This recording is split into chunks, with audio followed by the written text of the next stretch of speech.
keluarga geus teu kuat. Ieu urang beak jualeun kana babagi bayi karimanya lantaran kakak mandek ibadah ieu mah jadi geus moal usaha moal naon neng bae kuari nu ka pasar tolol. Ieu pamajikan nu tita ka pasar bego. Ainyana hayang ka Allah ai pamajikan didesak-desakeun ka pasar berangkatna memeh subuh masyaallah. Atuh pan memeh balanja dibalanjaan heula ku batur.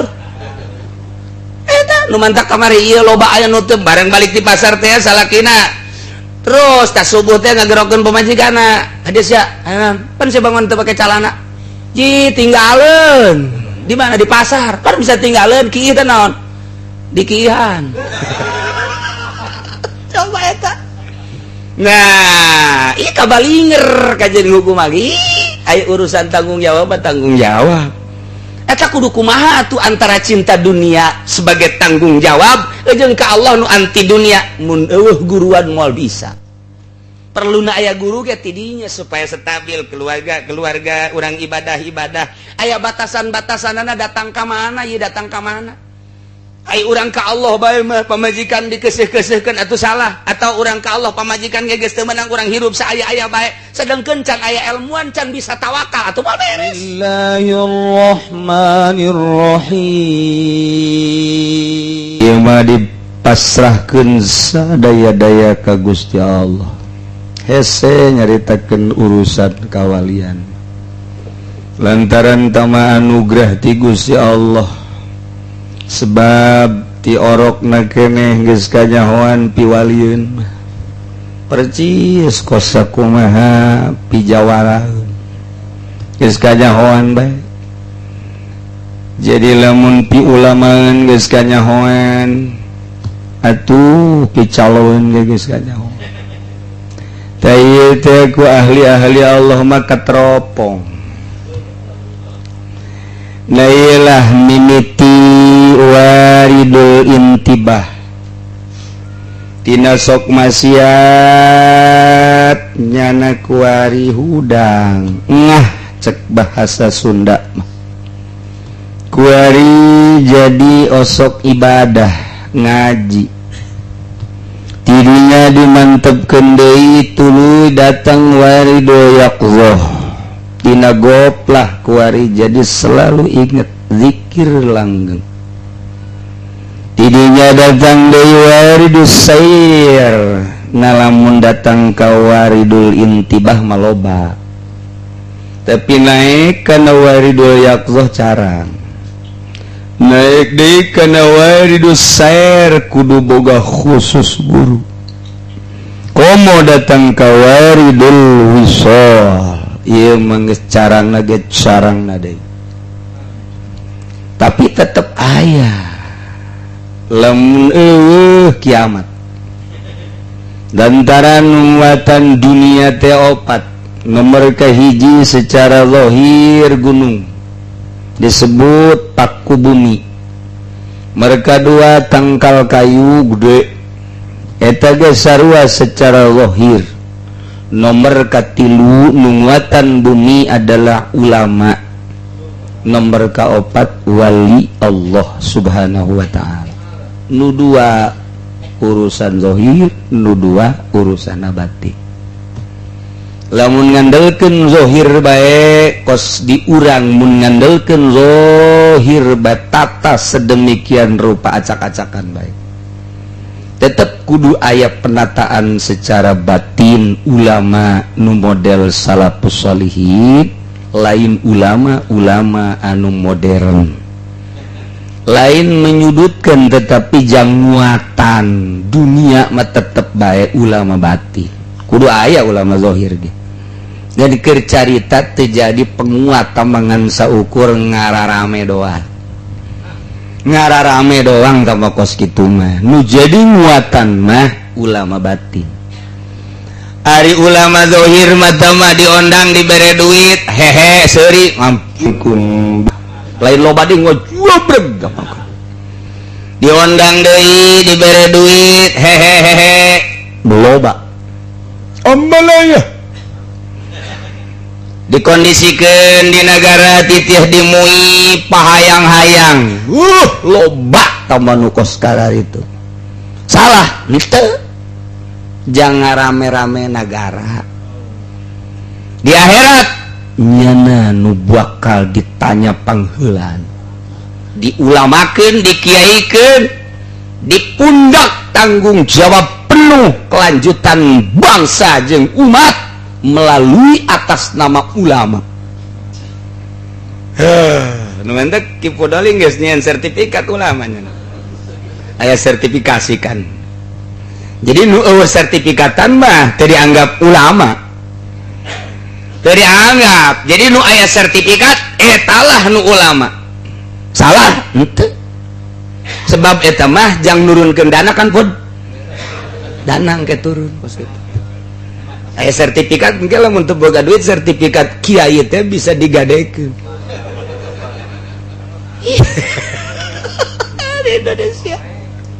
Ya Allah, ya Karim, Gusti ya Allah. Nah. Mangga bae.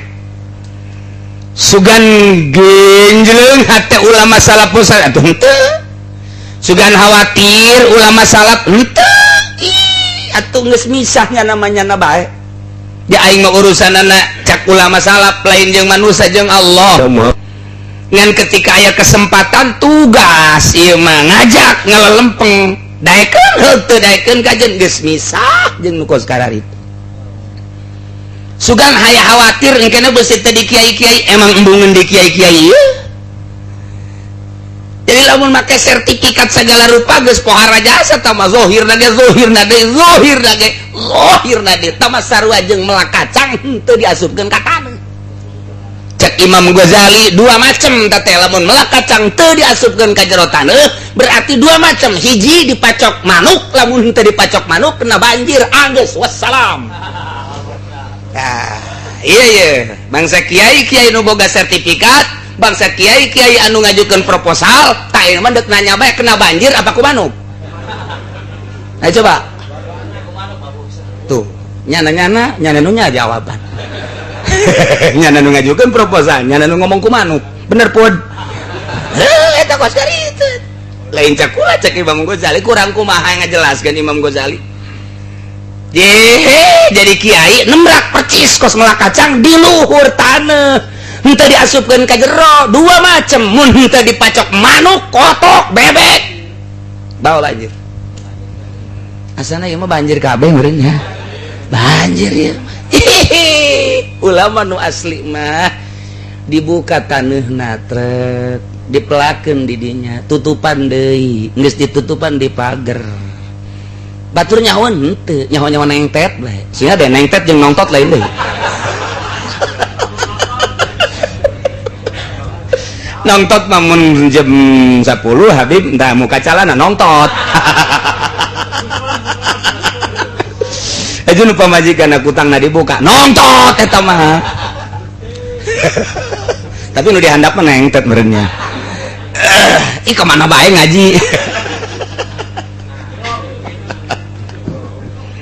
kos kitu kurang kumaha Imam Ghazali ngajelaskeun kurang kumaha Syekh Abdul Qadir ngajelaskeun kurang kumaha para wali ngajelaskeun idfan wujudaka fi adil khamul tutupan di taneuh anu sepi ulah keula kanyaoan di kiai-kiai ku batur teh sing hade besi lain kiai komo di wali-wali makna wujud anjeun sepikeun ulah haju nyeun sertifikat ulah haju daftar jadi MUI ulah haju ngajukeun proposal kamari musola kamarina deui majelis nu kuari pondokan pod pondok geus kabeh lain pudoli we kabehan jadi dituna ngomong cak kiai ya kaya anu ngaberi anu naon ngondisikeunana bebeja ka kula kiai anu mah kamari musola terus majelis taklim kuari pondok cenah isukan naon deui hah kira-kira Gusti Allah doaku salah tetek itu henteu salah mangga-mangga teuing ngan eta mah urusanana zahir fikih berarti geus lamun jadi ulama fikih ngaranna ulama dunia geus lamun jadi ulama dunia urusanana ngan sapopoe teh urusanna dunia bae tanggung jawab ditanya engke ku malaikat sia dikiaikeun mohon boga sertifikat aya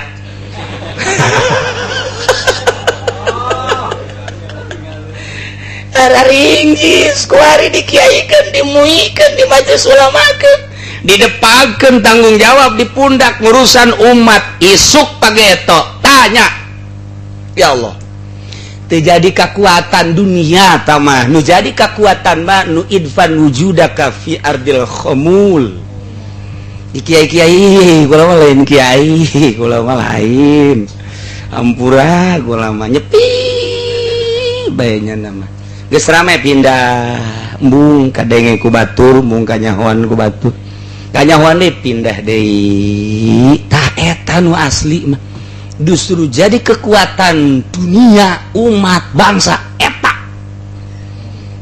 teu kahartieun ku bangsa budak sakola mata ku Muhammadiyah moal kaharti atuh jah hijab tamah hijab lekandel jasa moal kaharti atuh ke lamun geus lila ngaji onya blak tak eta teh ngartikeun ngabuka hijab ngaranna warid ngaranna tak eta nu teu ngarti tadina teu ngarti jadi ngarti disorot ku nur ilahi cahaya ilahi arifin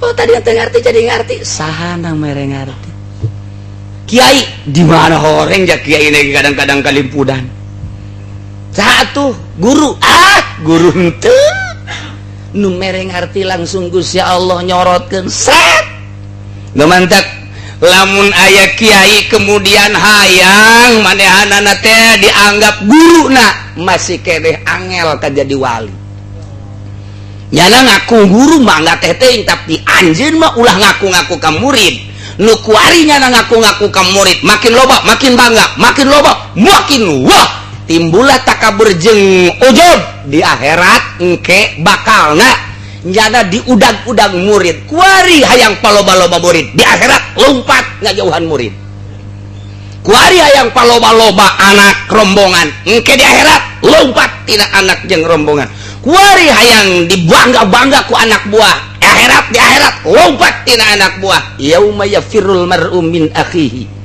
wa abihi wa ummi lompat kuari urang asa bangga oh loba jasa murid engke murid dek nanya minta pertanggungjawaban ka guru tah lamun urang ke di akhiratna dipanggil dibere dipenta tanggung jawab lamun urang geus boga sertifikat aman mata ke kupodoli nyieun nya sertifikat teu bareres kiai aduh masyaallah karim murigak bulu urang ngaju aya kikituannya makin jauh amat sih pola pikir bangsa Indonesia ih aneh urusan anak aneh jasad hanya sekedar pengkondisian uang tetapi ujung-ujungnya jadi salah Allah hijab makin jauh makin kandel makin jauh makin kandel Gusti Allah kusakia gigis pohara duit ieu dikodokan bae malah dek dimakin rapihkeun cara ngabobol dana sosial Masya Allah atuh ai bareki mah terus bae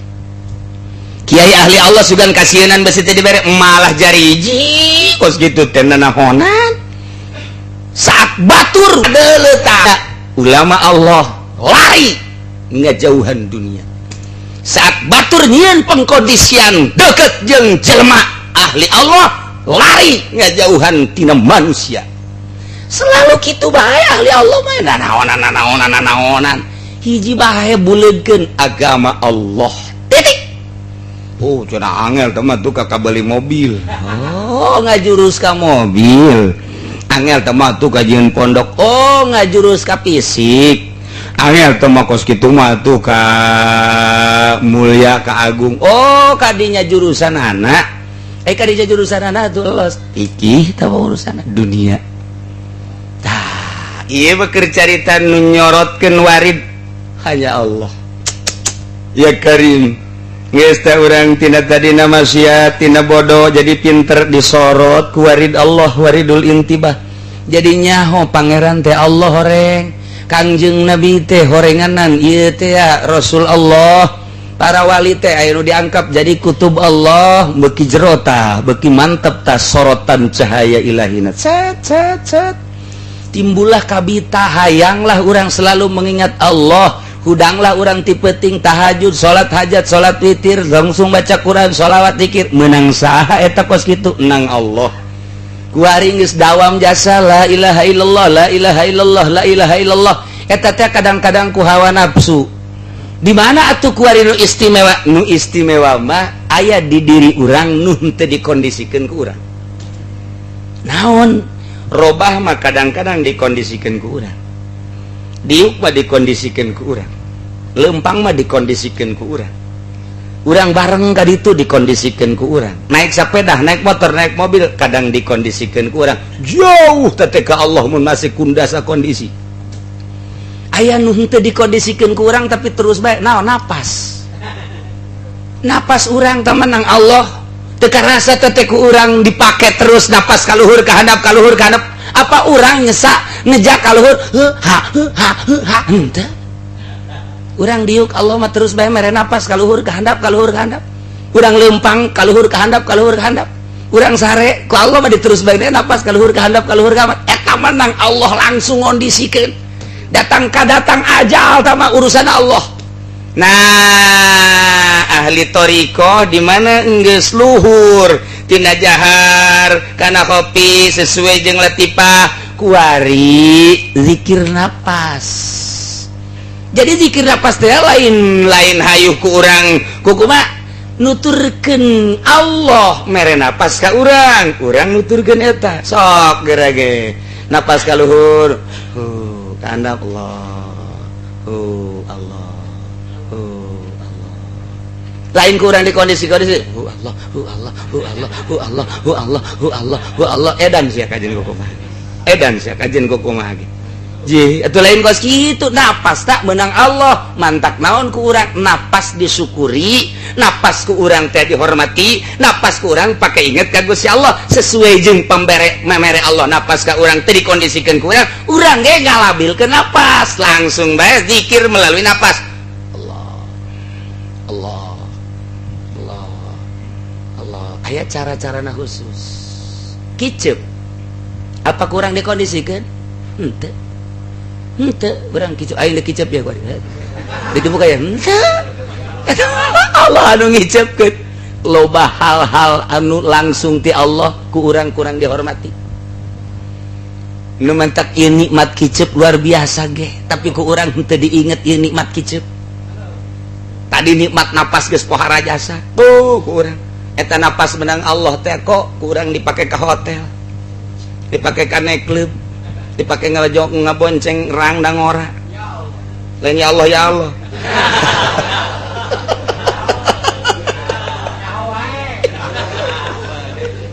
kita napas dan Allah dipake nonton main bola sabara napas dihitunglah ku ahli toriko napas per hari teh sabaraha nu dipake ka Allah sabaraha nu dipake maksiat sabaraha napas bakal ditanya ku Gusti Allah esian napas ku Allah lain urang haju ngondisikeun di masjid Allah digerokeun urang mang ka dieu Allah enak Allah ye ieu udah kudu kagrogokeun atuh mah geus lamun urusanna napas aturun nu bergerak kadang sungut mengobrol tapi ruh terus bae sesuai jeung napas kok bisa pan geus latihan moal didatangkeun ka dinya tuh ku guru lamun henteu nete taraje atuh pan ti awal heula 1 2 3 naik kuari atuh geus bisa nyana ngobrol ka mana tapi lo jerona napas Allah napas pa dikondisina ku Allah dieusian ku urang coba urang coba datang ka modar sia guruan moal bisa kajian kukumaha moal bisa atuh guruan atau guruan mah eta kos kitu kayu cak pamajikan abah sia ti kelekep tanaon tah anak lagi sieun wah abah rante urang abah ti kelekep jangan teu kitu dia ahli torekat atau biasa bae urang lamun neuleuh Habib Lutfi ahli torikoh ya kepala ketua torikoh di Indonesia nya geus 2 periode nyana melamun zarah ka mana bae tilok sahadiah zarah urang ila hadratin Allah Fatihah Iya loh, Habib Lutfi mah datang keluar Batang, batur jaranya nang ngopi. Wah. Ya udah pulang. Jarah ke Kampung Bandan di luar kan. Wah, seri balik. Jarah ke mana bae nya kos kitu. Geus jana mah nyambung ruh pan wali batu maot. Jasanajan henteu kadinya kitu mah nyambung ieu ahli Allah mah. Nu mantap kebelah dia kena mah ahli Allah geus embung ka mana ka Mekah ge embung. Mantap ka saya diturutan atuh. Woi, kiai itu mah embungeun ka Mekah sasar tama kiai. Nu bener disasar-sasar. Pugu nyana nu sasar. Kumaha emang? Pugu ka Mekahna ge menang dibang duitna. Sasar henteu coba. Nyana nu sasar. Nya juga Mekahna ge deui. Nyokotan ti dulur-dulurna. Kan aing ketuana saya kudu nyumbang ka aing pancen ada ibadah masih bisnis kan baik tuh bener bod tuh kan ka Mekah baik tapi balik ke Mekah nah aju meuli motor pancen ibadah pan aju meuli motornya tuh eta pan salah kaprah tuh nu bener disalahkeun nu salah. Nah iya mentek tega harti makin ka ditu. Nah ieu mah deuk caritakeun saha nu mere warid ka jero hate iwal ti Gusti Allah deuk dibikeunna ka saha ku Maha Gusti Allah bae ukuran dibikeunna sabaraha darajat ku Maha Gusti Allah bae aya anu luar biasa di masjid bae datang katarangna hidung tapi jada desekanana di dunia bae berangkatna min kaunin ila kaunin nyana jangan sakadar ieu kondisikeun jang dunia nu ieu jang dunia pindahlah di dieu mah kurang nyaman pindah ka dieu dunia keneh nu diurusanana kamari ti Golkar lah Golkar mah cenah jore pindah deui ka PDI malah jore lah kuari mah ka PK apa ka naon gitu PKB jore lah jore KBG lompat ka instansi atuh tah mah ti dunia kana dunia tah mah eureun ngawarung lah kuari mah bisnis bae bisnis kurang kaharti lah kuari mah tani kan mah lah tani gagal lah kuari mah nah tetep ti dunia kana dunia naon hartina tah kos kitu mah tah nu hebat geh kuari mah eureun aing mah dagang kunaon emang modal tah sarua bae eureun dagang eureun tani eureun segala rupa moal mah kuari keluarga geus teu kuat. Wih, gua beak jualin kan babagi bayi karimanya lantaran kakak mandek ibadah ieu mah jadi geus moal usaha moal naon neng bae gua nu ka pasar tolol ieu pamajikan nu tita ka pasar bego ayeuna hayang ka Allah ieu pamajikan didesek-desekeun ka pasar berangkatna memeh subuh masyaallah atuh pan memeh balanja di balanjaan heula ku batur eta nu mantak kamari ieu loba aya nu teu bareng balik di pasar teh salakina terus tas subuh teh ngagerokeun pamajikanna hades ya pan saya bangun teu pake calana ji tinggalin di mana di pasar pan bisa tinggalin kieu teh naon di kieuhan coba eta nah ieu kabalinger kajian hukum lagi aya urusan tanggung jawab eta kudu kumaha tuh antara cinta dunia sebagai tanggung jawab jeung ka Allah nu anti dunia mun eueuh guruan moal bisa perluna aya guru ge tidinya supaya stabil keluarga urang ibadah aya batasan-batasanana datang ka mana ieu datang ka mana ai urang ka Allah bae mah pamajikan dikeuseuh-keuseuhkeun atuh salah atau urang ka Allah pamajikan ge geus teu meunang urang hirup saaya-aya bae sedengkeun can aya ilmuan can bisa tawakal atuh mal beres jis kudu make ilmu aya carana bagi anu hayang usul ka Gusti Allah boga anak pamajikan kumaha carana bagi jelema nu hayang usul ka Gusti Allah henteu boga anak pamajikan kumaha carana diatur teteh mantap kudu boga guru ge kos kitu lamun teu boga guru acak-acakan nah iyalah nu hese teh kos kitu bloon atuh tajelem urang teu boga pamajikan deh Syekh Ma'rufil Qurhi diangkat jadi kutubul aulia pan manehna teu boga pamajikan ketika ka impi nyana kumaha Allah ka anjeun wahai mama alhamdulillah ahyanillah Gusti Allah ngahormat ka abdi bahkan mempersilahkeun ka sorga tapi kaduhung jasa cek Syekh Ma'rufil Qurhi kula di dunia henteu kawin sehingga di akhirat da kula derajatna handap mun andai kata kula di kadunyakeun deui kula rek kawin sakaligus 4 atuh tinggal turutan bae ku urang kuari urang mah tungtung nama jadi wali henteu nyandung henteu sakalina nyandung atuh teu jujur teu adil nambahan neraka bae eta mah atuh hese wari hiji ge can puguh ka sorga ye urang oh sidang lah hiji ge can puguh ka sorga mending dua sakalian ka neraka atuh beuki jero tah mah atuh waridul intibah beuki mantep waridul yaqza nikmat jasa geus zikir bae tak kudu aya guruan sing ade nih munaitina la ilaha illallah dengan makna anu jelas kuari nuturkeun napas jadi iraha bae di mana bae geus teu kudu nyekelan tasbih berarti jangan napas mah teu bisa ditasbihan atuh teu bisa tah jarroh urusanana urusan roh mah teu butuh tasbih mun zikir jahar tasbih tah mah la ilaha illallah la ilaha illallah la ilaha illallah carana lamun lambat la ilaha illallah la ilaha illallah diatur ku ahli zikir lamun aya gancang ulah make jabar la ilaha illallah la ilaha illallah la ilaha illallah la ilaha illallah ngamuk lain hiber aya cara guys lamun anu boga guru mah ngeunaheun bae oh kos kitu ieu mah dek zikir loba tapi karagok urang nuturkeun la ilaha illallah la ilaha illallah la ilaha illallah la ilaha illallah la ilaha kabet aing ngadengena aya dicepetkeun mah lain kitu la ilaha illallah la ilaha illallah la ilaha illallah la ilaha illallah la ilaha jadi jelas ngeunaheun nu nuturkeun ngeunaheun nyanana ge ngeunaheun tah pas ieu mah pandek zikir loba 1000 tapi teu puguh nu nuturkeun ge mah jakagok ye tungtungna mah tuh nyana-nyana zikir nyana-nyana ngarokok kunaon sia ngarokok pan zikir puyang ngadengena puyang teu ngeunaheun moal ngeunaheun sebab teu puguh guruna nah jadi kadege bae kurang gayahoan cara geus ku guru zikirna tah mana kudu lambat mana kudu cepet aya aturanana urang ge dek sorangan bae sorangan hayang cepet ye ngejar target ye wah ye hayang dikejar ku urang ye 5.000 waktu udah sekian lalu mun dilambatkeun moal bisa la ilaha illallah la ilaha illallah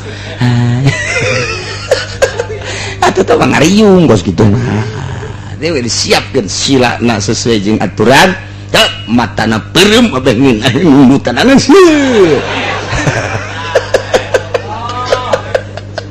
aduh pajarna mah loba bae zikir horengana nunutan tah kuari mah sesuai jeung napas atuh sesuai jeung napas mah kumaha cai ngalir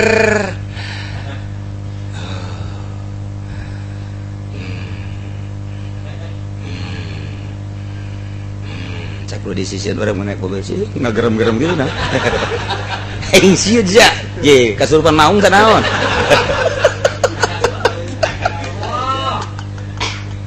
atuh bal kaharti jajan keur-zikir jeung terus apa mun geus datang kana ruh mah geus datang ka ruh pan berarti geus tapakur jeung muraqabah geus mata teh Gusti abdi ieu mata meunang ti Gusti titipan ti Gusti kuari didelekeun ka makhluk-makhluk Gusti ku abdi ditingali makhluk Gusti di dinya teh panciptaan Gusti ku abdi nu kadeuleu makhluk Gusti padahal di jerona aya kudrat Gustian tah ieu mata teh cungcang cingceung kabeh ahli zikir mah coba ge deuleu ge delekeun ahli-ahli zikir lamun keur berangkat keur naon matana ka mana bae mata lamun erang da ge kadeuleu bae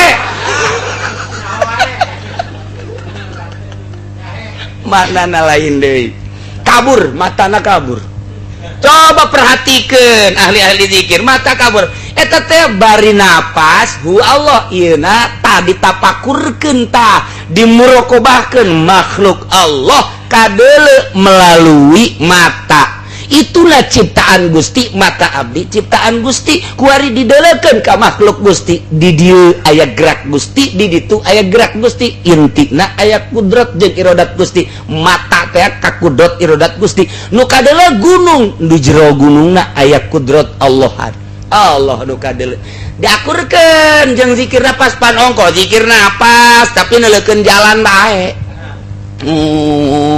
wih Allah birang dah bagus amatnya.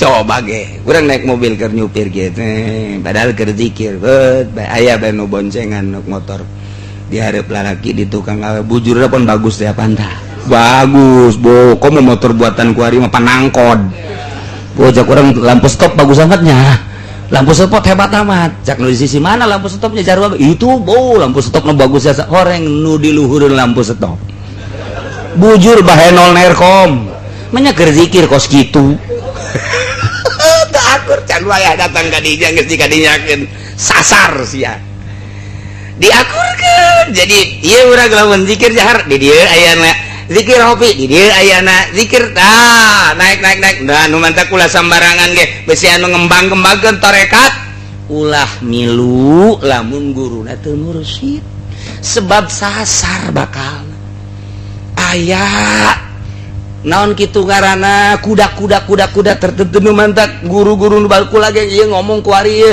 nu mantak kaju jelas baheula mah abah kula abuya henteu pernah naon henteu loba nu ngembangkeun nu sasar ku ari ambal aya ti sisi gigit cilaka engkeuna dolun mudilun padahal kadeuleuna mah zikir cilaka nyilakakeun sebab naon bahaya engkeuna aya takabur asal geus takabur boh atuh aing mah teu salat ge pan aing mah ya Allah boh tunggu pokoknya masih emang ke di akhirat nyekelan sorban aing kan eta pohara jasa kos nu bapak kolot na beta sorga jeung neraka geus ya mah dijamin ku aing sorban abah cekelan ieu pokoknya mah asal engke gibar-gibar sorban abah cekelan ku sia ka mana bah neraka eta teh salat aduh bulan puasa ge terus bae ngagoreng sangu anjir mana yang ngagoreng sagung ya tuh ahli Allah mah kos ieu ih di mana kanyawan ahli Allah dia zikir di dia Allah-Allahan bae wah ieu mikung ieu mikung pan ai torekat da sabada syariat lain ninggalkeun syariat teh geus jalan ka cai geus teu diomong-omong tah mah geus parantina ku ari mah dieusian kuruhna ngaranna torekat untuk mencapai hakikat lain haju teu salat lain haju bulan puasa ngagoreng sangu tamu norekat gitu mah kabehan gak bisaeun atuh bisa urang aing milu norekat oh jeung aing teu kudu salat jatuh ngeunaheun teh mah adunahan pokona aya gerbongna khusus jurusan neraka salah lasar jelema ku ari Gusti Allah lagu dek disempurnakeun ku Gusti Allah carana untuk menyempurnakeun agama Allah ngutus seseorang iya ayatna untuk menyempurnakan tadi wa ya'ballahu illa ayyutimma nurah walau karihal kafirun Allah teh dek nyampurnakeun dek ngalahirkeun agamana supaya katempo nu nurut jeung henteu nurutna cenah kafir Yahudi jeung Nasrani khususna manehanana mah teu raresepeun walau karihal kafirun sanajan Yahudi jeung Nasrani teu raresepeun endek disampurnakeun ku Gusti Allah ku cara Allah carana Allah ngutus rasul wallazi arsala rasulah kesempurnaan agama nu ku Allah diharapkeun teh ku cara Allah cara nyampurnakeunana teh Gusti Allah teh ngutus seseorang nu diangkat jadi utusan Gusti Allah teh geus teu birek deui Muhammad bin Abdullah bin Abdul Muttalib sakumaha nu ku urang sok dibaca we berjanji Masya Allah wa ba'du fa'akul huwa sayyidina Muhammadun sallallahu alaihi wasallam Muhammad bin Abdullah bin Abdul Muttalib terus sampai selesai iya min karimin ila karimin wa min azimin ila azimin ti Kangjeng Nabi Adam teh terus pi Kangjeng Nabi teh dititipkeun ka unggal Nabi min karimin ila karimin ila karimin ila karimin terus datang ka Sayyid Abdullah anu diamankeun ti baheula ge tina perzinahan. Bambu perzinahan. Masya Allah. Lahirlah Kanjeng Nabi Muhammad sallallahu alaihi wasallam di Mekah. Sakitu keur panas ereng-erengan. Begitu Kanjeng Nabi lahir, ya Allah, tiis hujan turun, tangkal korma senyum-senyum, tangkal kacang tertawa, jukut-jukut mesem, ya Allah, jukut hararejo,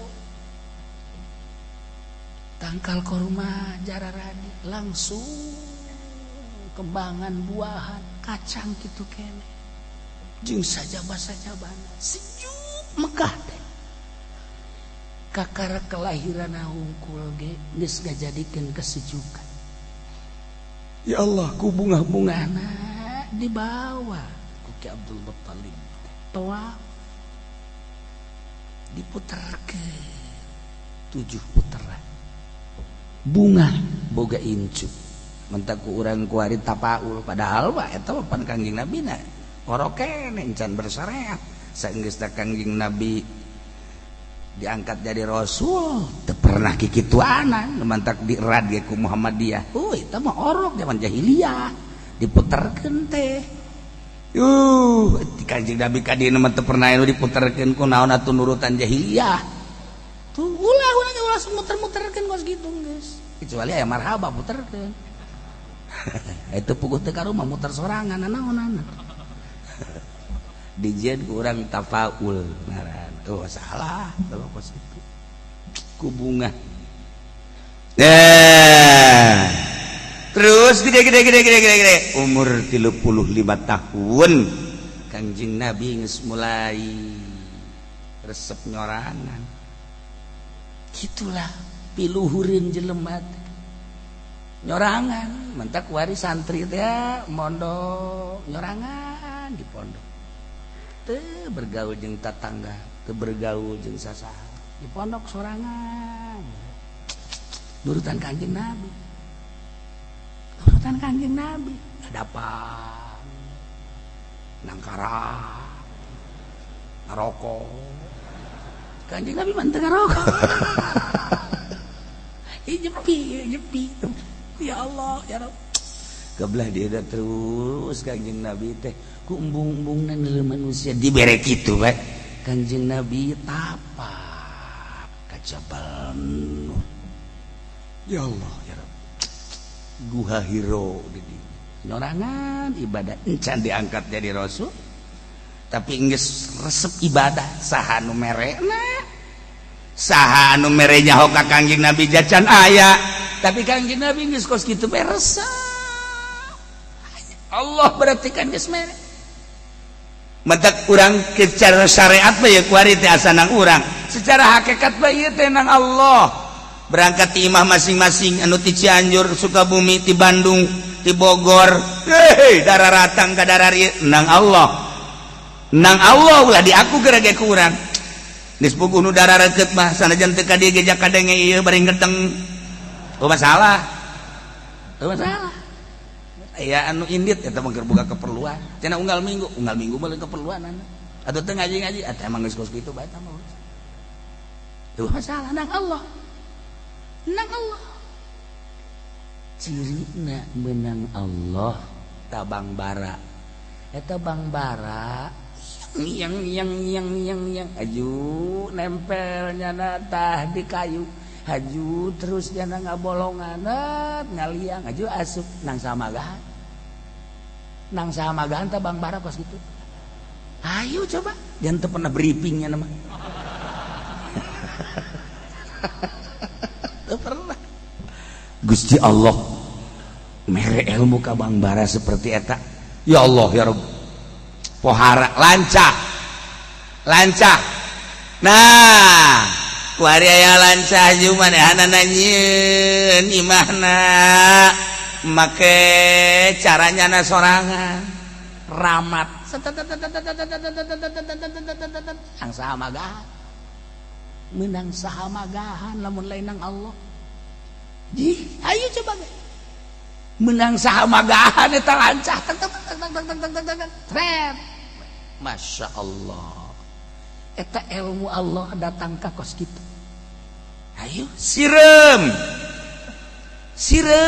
nyana ge nyieun sayang deui itu di tatangkalan tawon gitu keneh nang saha magahan ayo coba nang saha magahan tempala linter kos kitu orai ngeliang belut ngeliang nang saha magahan geus buku belut sia mah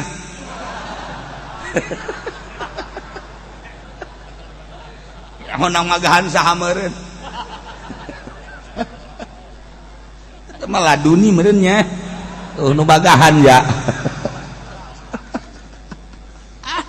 lang Allah kabeh ge Gusti Allah tah lamun urang bangga ku ilmu urang sok urang ku ilmu urang moal usul ilallah ilmu teh hijab bantak profesor ka hijab usul ilallah kiai-kiai loba nu ka hijab ku ilmuna sebab naon ngarasa hebat ngarasa pinter mal bisa jadi wali nang Allah kabeh dipasrahkeun ana ilmu wa illa la ilmalak aing ilmu sia namun eueuh aing atuh sia mal bisa nanaon kunaon haju ku sia di aku cak Allah mun sia geus ngaku ilmu jauh sia jeung aing anda jauh sia jeung aing berarti sia untuk usul ke aing moal diangkat jadi wali aing moal diangkat jadi solihin sia sanajan ngaran sia solihin ngaran mah solihin sia tapi main gapleh bae aja sia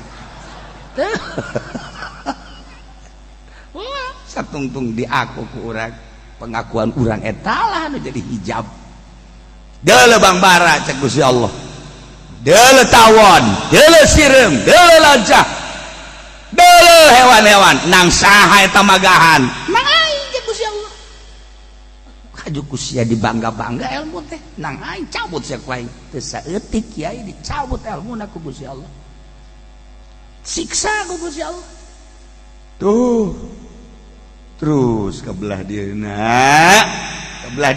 makin agul makin jauh jeung Gusti Allah ya Allah Kangjeng makin indah ibadah sorangan Gusti Allah tah dijadikeun contoh ku ahli thariqah perjalanan Kangjeng Nabi teh aya uzlahan menjelang diangkat jadi rasul teh maka ahli-ahli thariqah ngayakeun uzlah nurutan Kangjeng aya yang jadi wali aya hees di spring bed bae Masya Allah menya aya jelema diangkat jadi wali di luhur spring bed malaya ai hayang jadi wali ai hees ka hotel deui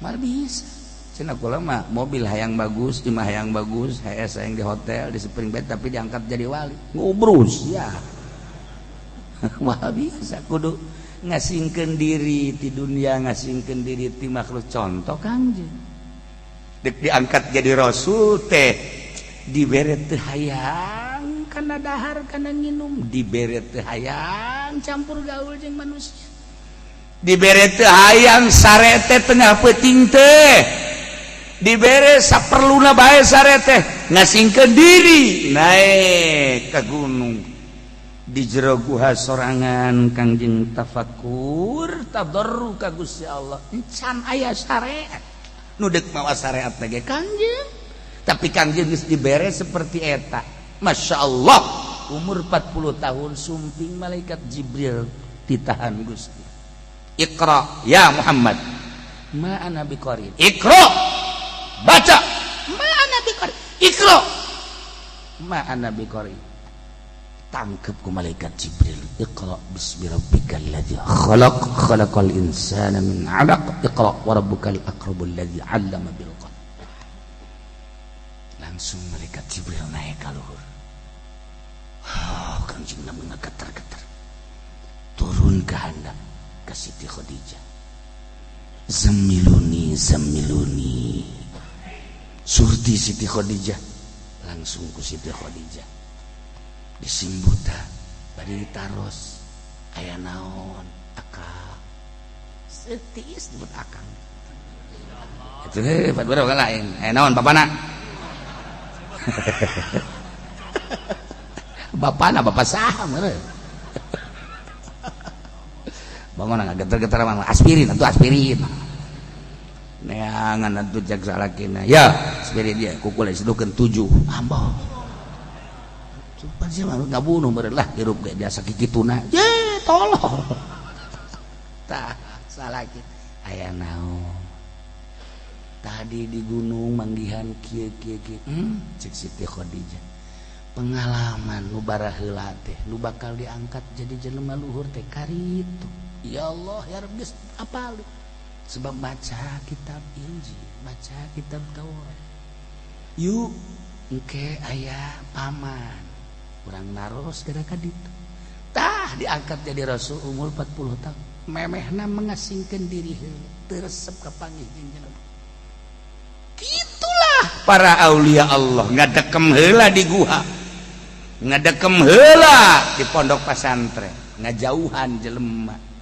geus manteng keyakinanana di samping ilmu syariatna terus keyakinanana hancur ke masyarakat ya geus boga keyakinan teu hayang dibere ku masyarakat teu hayang diagung-agung ku masyarakat teu hayang nanaon hiji be ngaluhurkeun agama Allah melalui pendidikan pondok pesantren bakal ngeunaheun ge rasa saha ieu mah encanaon geus menta jang pondok geus menta jang majelis taklim kebelah dieuna majelis pondok-pondok koreng meuli mobil masyaallah hese bae cenah ieu teh nyieun proposal pengajuan endek di mana berjuangna encan ge berjuang geus ngajukeun proposal nah ieu nu geus kararieu tapa heula atuh hei tapa heula coy tapa heula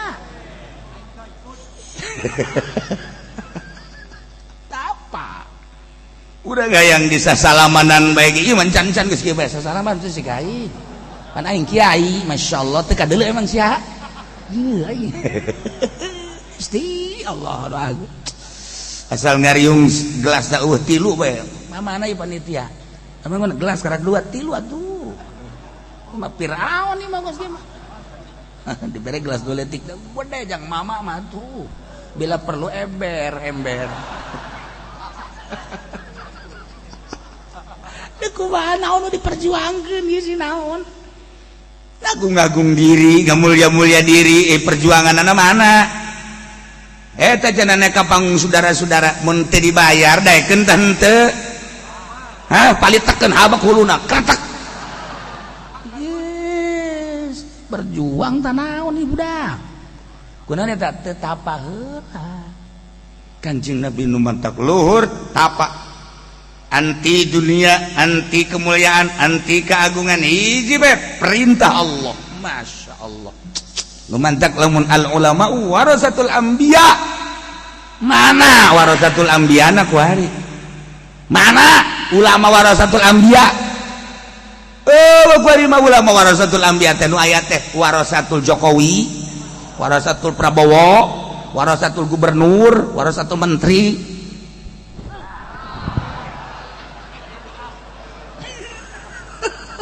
ya ulama kos kitu lain podol sero perjuangan anak mana ayo diorganisasikan cenah supaya berjuang di hasilnya wede olah kedeleng deh yang ono iku gereja jika ada tangannya ke iku si uang iku widih yang anak ning mui iku yang anak ning organisasi yang orang dan sebutin lah arane ya si orang weruda nemang sirage dis mengkonon aing salah ngomong zamanya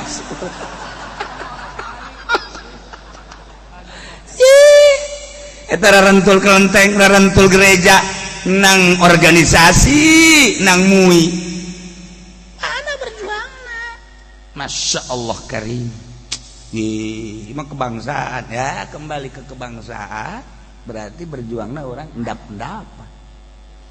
Terserahlah. Dia cerita doang. Nyaritakeun Kangjeng Nabi mah seperti eta. Mulai Kangjeng Nabi.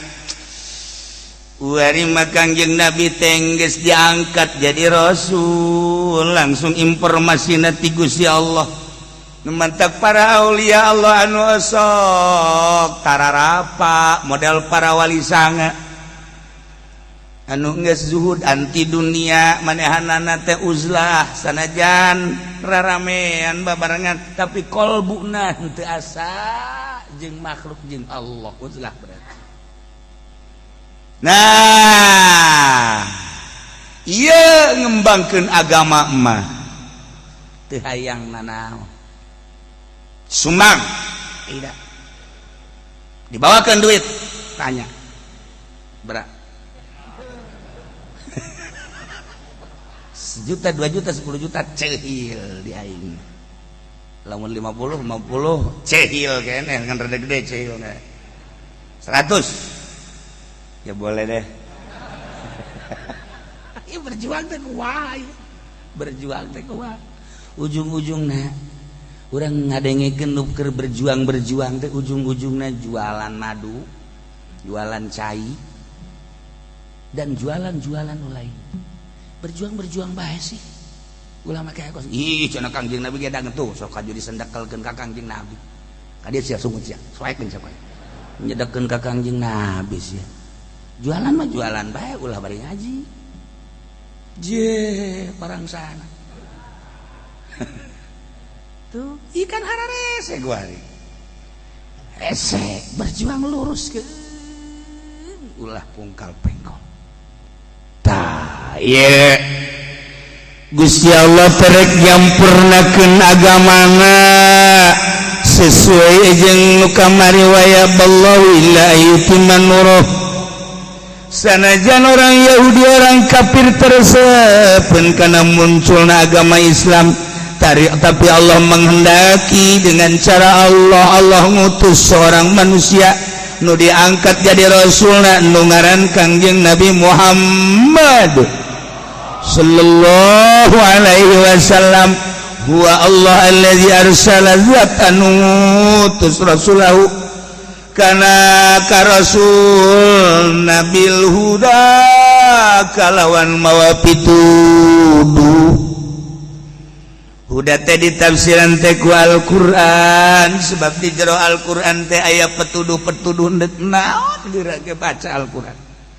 Timimitin deuk nyahokeun pangeran Al-Qur'an, deuk nyahokeun nabina Al-Qur'an, deuk nyahokeun permuamalahana baca Al-Qur'an, deuk nyahokeun munakahatna baca Al-Qur'an, deuk nyahokeun jinayat baca Al-Qur'an, deuk nyahokeun perekonomian kelas internasional baca Al-Qur'an, deuk nyahokeun teknik baca Al-Qur'an, deuk nyeun sepeda, motor, mobil, kapal, laut, udara baca Al-Qur'an, deuk nyeun senjata baca Al-Qur'an, deuk nyeun bom baca Al-Qur'anul Karim.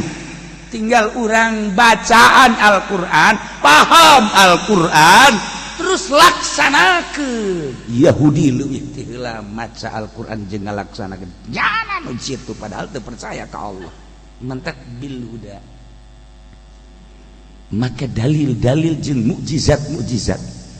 Lamun Allah ngutus Kangjeng Nabi henteu mawa mukjizat, saha nu bakal nurut ka Kangjeng Nabi? Tapi ku Gusti Allah dibere dalail, dalil-dalil. Barohin dibere mukjizat, tercengang kabeh ge dengan mukjizat Kangjeng. Ketika Kangjeng ditinggalikeun ku Yahudi jeung Nasrani, Muhammad mawa naon sih? Al-Qur'an. Coba kehebatan Al-Qur'an teh hayang naon maneh? Coba tah ontak kena ngomong. Tanya ku Kangjeng Nabi. Ontak ditanya ngomong. Mukjizat Kangjeng, tercengang kabeh. Coba tatangkal kayu, memeh ditanya geus salam heula ka Kangjeng Nabi, kerikil-kerikil. Assalamualaikum ya Rasulullah. Assalamualaikum ya Habiballah. Assalamualaikum ya Muhammad. Tangkal korma, kita datang. Coba korma itu kena datang ka dia. Korma dipanggil ku Kanjeng Nabi tal hei korma ka dieu tangkal korma gudag gide langsung nyabut sorangan langsung datang plek lempang sujud di hareupeun Kanjeng Nabi maca 2 kalimat syahadat kadengeun ku Yahudi jeung Nasrani ku kafir-kafir Mekah musyrikin Mekah asyhadu an la ilaha illallah wa asyhadu annaka Muhammadan Rasulullah balik deui tangkal korma ka tempatna gudag gide plek deui wah Muhammad sihirna hebat kumaha bil huda ya Allah kurang puas coba Muhammad coba tuh panon poe bulan kena belah 2 coba datang ke mana lamun kitu bakal percaya mana bawa kula Rasul coba bae heulanan lo ngomong ke situ ayo belah 2 datang panon bulan gitu belah 2 nu hiji asup ka dieu nu hiji asup ka dieu balik deui ka dinya tak maca syahadat balik deui ka luhur bener teh Muhammad budak kamari sihirna ku hebat da kumaha bil huda walladzi arsala rasulahu bil huda mawa pitujuh geus buku tadi dibacakeun secara syariat deuk naon coba Quran baca hayu cenah ieu mah kula mah hayang naklukeun awewe ieu kula teh diciduhan ku awet kecil mah ieun bomba ge Quran bisaeun buka Al-Quran ieun kapal baca Al-Quran ye nyen senjata baca Al-Quran atuh komo deui naklukeun awewe itu qala Yusuf li abi ya abadi ini senjata inni ra'aitu ahada asyara kawkaban wasyamsa wal qamara ra'aituhum sajidin Allahumma lain kol basarwiti fi cikupa kamala yang talhadi dari Daud alaihi salam sallallahu alaihi wasallam langsung datang mana Kang Pendi Kang Pendi mana wajahmu selalu ada di hatiku kumismu ada di hatiku dan aku benci padamu aku telah dikelabui olehmu goblok kamu ya menjadi kira tuh ya gampang hayang naon dina Al-Quran hayang sugih Masya Allah wazin fil nasi bil hadiyatu karijala wa ala kulli dhamir yatina min kulli fajjin amiq liyashadu manafi'u paranti jang sugih ngawarung bacakeun eta wazin fil nasir seru ku anjeun wahai Ibrahim manusia bil haji supaya munggah haji ya tukar jalan bakal daratang laleumpang suku wala kulli dhamir yatina di saban penjuru bakal daratang min kulli fajin amik tah eta keur carita munggah haji terapkeun ku urang teh di dieu urang teh tafaul ka ayat eta ya bil barokah ya pake ngawarung bacakeun eta teh bener masyaallah aya aturanana bacaanana 999 aja oh bener daratang Masya Allah ti unggal penjuru ngan saminggu doang eureun kunaon bang gorenganan ngabri ngahutang kabeh pantat tadi dah hayang laku atuh laku ngan dihutang daratang kabeh datang pan ngamahaji eureunan ngawarungna geus eureun aing geus tamat sekali batu rabbik selesai geus hayang naon coba cenah kiai lamun nyandung supaya rapi nah kecil a'udzubillahi minasyaitonir rajim mali teruskeun ku aing asana nyarandung kabeh wah teu beres nu ngaji ka Cilongok nyandung kabeh aman dibere wiridana ku kiai kiai na kitu nyandung maksudnya nu kanyahoan mah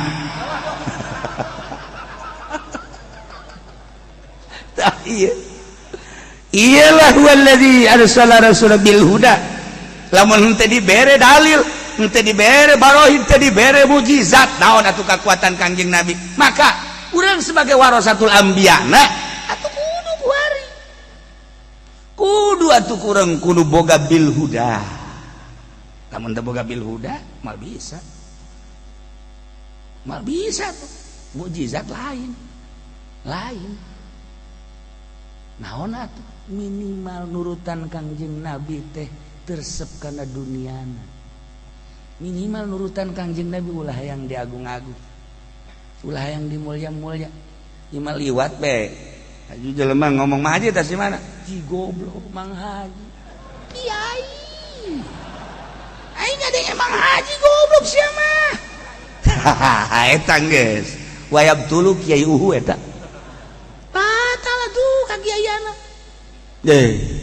Kangjeng Nabi di Ciduha Kangjeng Nabi mah di tendenan handalam on tadi dia bari sujud biasa bae sugan marang teh Kangjeng Nabi geus puguh diomongkeun ieu mah kakarake diomongkeun dong masyaallah teh budak nyana teh jauheun aing di Bogor beureun aing di Bogor kan dagang salak sugan teh belajar si mana orang dagang salak tah iya arsalahu bil huda wah Kangjeng